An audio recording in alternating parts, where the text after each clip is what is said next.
उमा महेश्वर स्तोत्रम श्री गणेशाय नमः। नमः शिवाभ्यां नवयौवनाभ्यां परस्पराश्लिष्टवपुर्धराभ्यां नगेन्द्रकन्या वृषकेतनाभ्यां नमो नमः शंकर पार्वतीभ्यां नमो नमः शंकर पार्वतीभ्यां नमः शिवाभ्यां सरसोत्सवाभ्यां नमस्कृताभीष्टवरप्रदाभ्यां नारायणीनार्चितपादुकाभ्यां नमो नमः शंकर पार्वतीभ्यां नमो नमः शंकर पार्वतीभ्यां नमः शिवाभ्यां वृषवाहनाभ्यां विरिञ्चिविश्वेन्द्रसुपूजिताभ्यां विभूतिपाटिरविलेपनाभ्यां नमो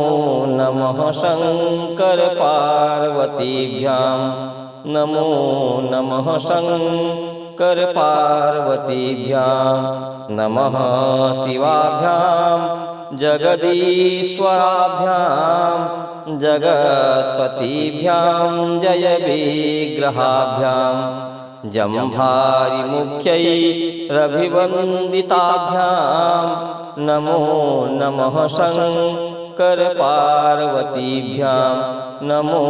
नमः शंकर पार्वतीभ्यां नमः शिवाभ्यां परमौषधाभ्यां पञ्चाक्षरी पञ्जररञ्जिताभ्यां प्रपञ्चसृष्टिस्थितिसंहिताभ्यां नमो नमः शंकर पार्वतीभ्यां नमो नमः शंकर पार्वतीभ्यां नमः शिवाभ्यां मतिसुन्दराभ्यां अत्यन्तमासक्तहृदम्बुजाभ्यां अशेषलोकैकहितङ्कराभ्यां नमो नमः शंकर पार्वतीभ्यां नमो नमः शंकर पार्वतीभ्यां नमः शिवाभ्यां कलिनाशनाभ्यां कंकालकल्याणवपुर्धराभ्यां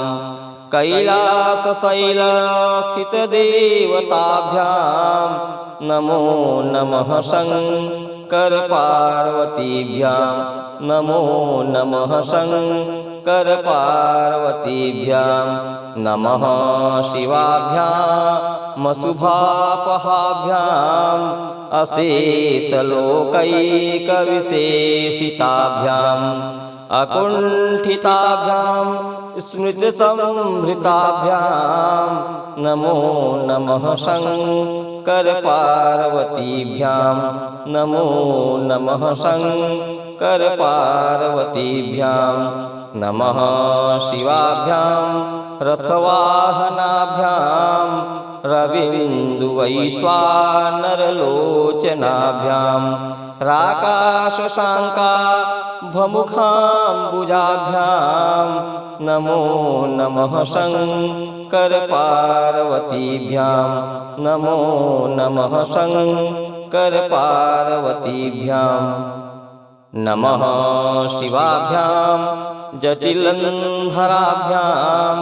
जरामृतिभ्यां च विवर्जिताभ्यां जनार्दनाब्जोद्भवपूजिताभ्यां नमो